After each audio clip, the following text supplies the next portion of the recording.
Kerala NGO association Kasaragod ജില്ലാ പ്രവർത്തക convention നടന്നു. സംസ്ഥാന പ്രസിഡന്റ് AM ജാഫർ ഖാൻ ഉദ്ഘാടനം ചെയ്തു.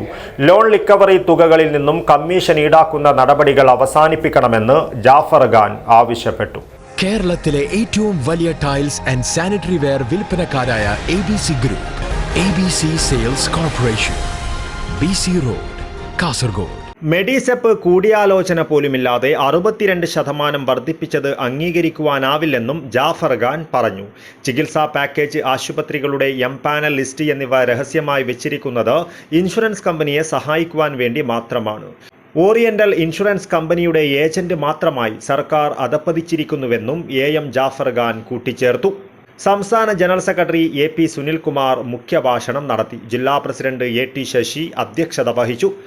സംസ്ഥാന ട്രഷറർ VP ബോബിൻ, സംസ്ഥാന സെക്രട്ടറി ജോയ് ഫ്രാൻസിസ്, സംസ്ഥാന സെക്രട്ടേറിയറ്റ് അംഗങ്ങളായ KC സുജിത് കുമാർ, സുരേഷ് പെരിയങ്ങാനം, നേതാക്കളായ Lokesh MP Achar, Vatsala Krishnan, MT Praseetha, KG Radhakrishnan, ജില്ലാ സെക്രട്ടറി M ശ്രീനിവാസൻ, ജില്ലാ treasurer VM Rajesh, VTP Rajesh, R Madhusudanan, Nikeesh, Girish Anappetti, Madhavan Nambiar, Sunilkumar, Renilson Thomas, Praveen വരയില്യം, വിജയകുമാരൻ നായർ എന്നിവർ സംസാരിച്ചു. കോഴിക്കോട് ജില്ലയിലേക്ക് ഉദ്യോഗ കയറ്റം ലഭിച്ച് സ്ഥലം മാറിപ്പോയ നിലവിലെ ജില്ലാ സെക്രട്ടറി M ശ്രീനിവാസനെയും പുതിയ ജില്ലാ സെക്രട്ടറിയായി കൺവെൻഷനിൽ വെച്ച് തെരഞ്ഞെടുക്കപ്പെട്ട VTP രാജേഷിനെയും DCC പ്രസിഡന്റ് PK ഫൈസൽ അനുമോദിച്ചു. News bureau, Kasaragod.